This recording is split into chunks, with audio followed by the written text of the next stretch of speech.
Olá, eu sou Maurício Rocha e Silva, editor da revista Clinics, e eu vou falar sobre um trabalho que vem de Porto Alegre, da Universidade Federal de Ciências de Saúde de Porto Alegre, mais especificamente do Laboratório de Fisiologia desta universidade. E o trabalho refere-se ao exercício aeróbico que melhora o perfil inflamatório e o remodelamento cardíaco em ratos submetidos a uma insuficiência cardíaca crônica experimental. É bem sabido, já existem muitos trabalhos, nós mesmos publicamos diversos trabalhos sobre a importância do exercício físico em quadros coronários e cardíacos. Este é um também muito interessante, porque é a primeira vez que se trata do perfil inflamatório e do remodelamento que inevitavelmente se segue a um grande infarto do miocárdio.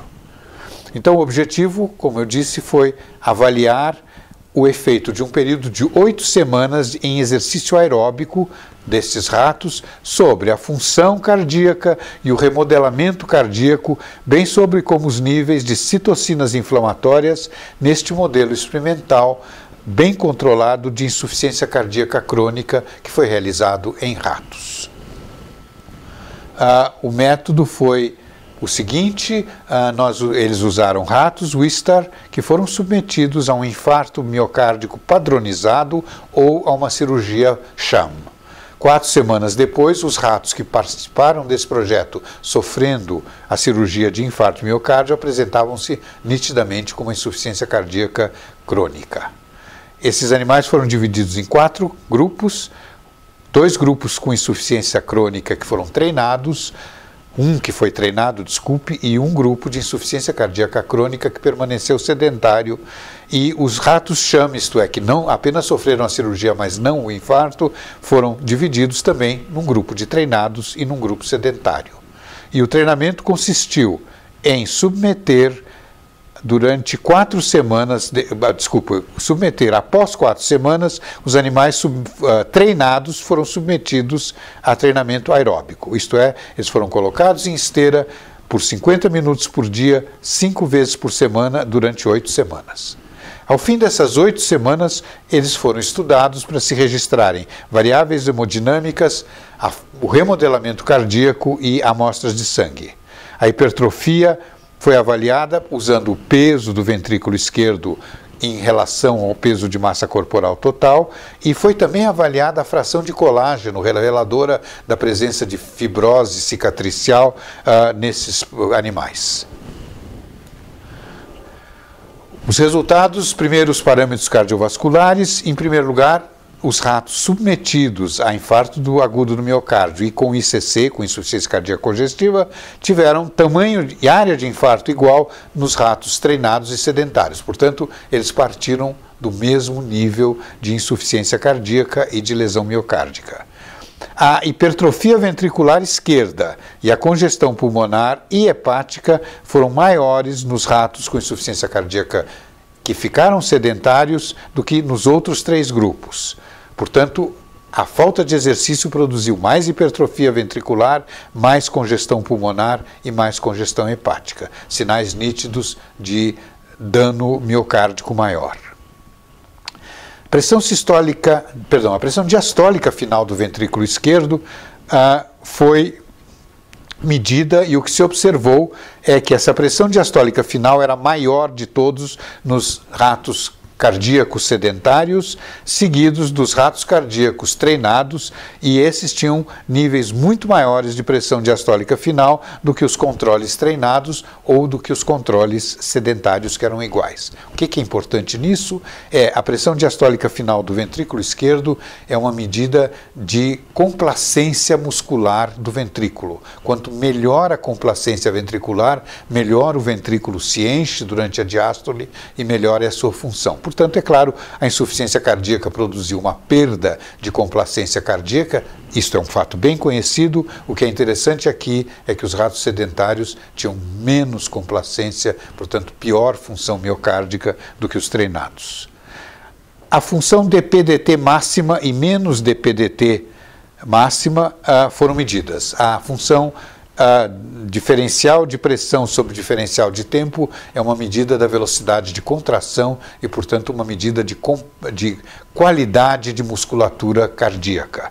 e tanto a máxima que revela a fase de contração como a mínima que revela a fase de dilatação são extremamente importantes para a avaliação de função miocárdica. E aqui, de novo, foram observadas diferenças importantes. Os que tinham pior função ventricular eram os ratos com insuficiência cardíaca, que ficaram sedentários. Melhores do que eles, um pouco melhores do que eles, foram os com insuficiência cardíaca treinadas e, evidentemente, os ratos que não sofreram insuficiência cardíaca, não tiveram infarto miocárdio, tinham função melhor. Mas aqui também se observa uma diferença. Os controles sem insuficiência cardíaca sedentários tinham uma função ventricular pior do que os treinados. Portanto, o treinamento aqui pode ser considerado como algo que melhorou a velocidade de contração máxima e relaxamento máximo, portanto, melhorou a função miocárdica de um modo geral.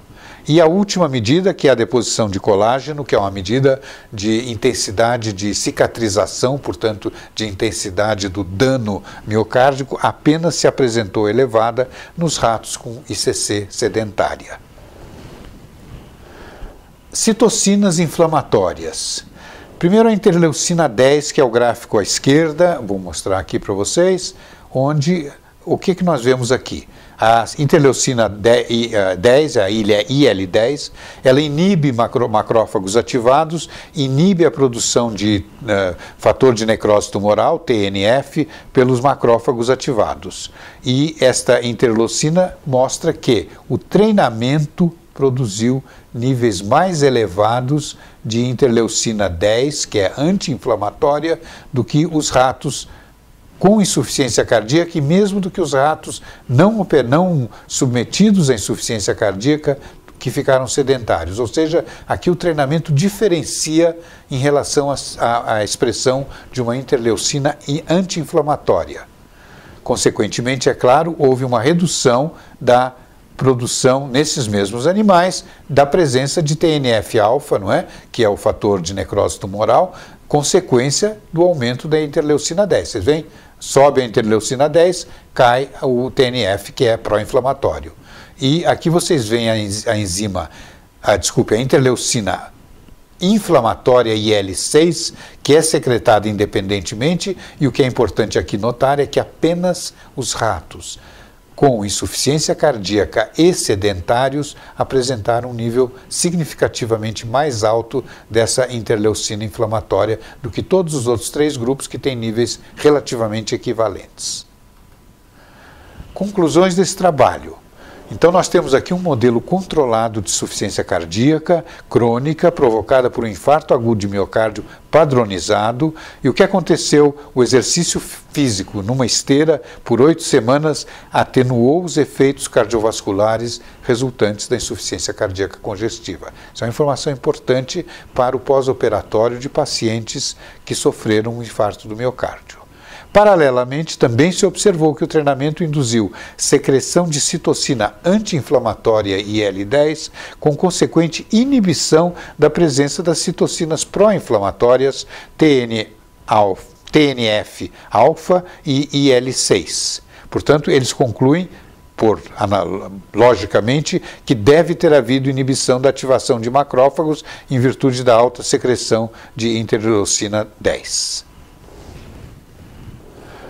A Clinics é uma revista de acesso aberto, gratuito. Este artigo, como qualquer outro, pode ser livremente lido, baixado do nosso site, impresso, e o nosso site é www.clinics.org.br. E se você quiser nos enviar um comentário técnico sobre este artigo, por favor, entre em contato conosco, entre no nosso site, mande o seu comentário técnico, que nós teremos grande prazer em publicá-lo. Muito obrigado.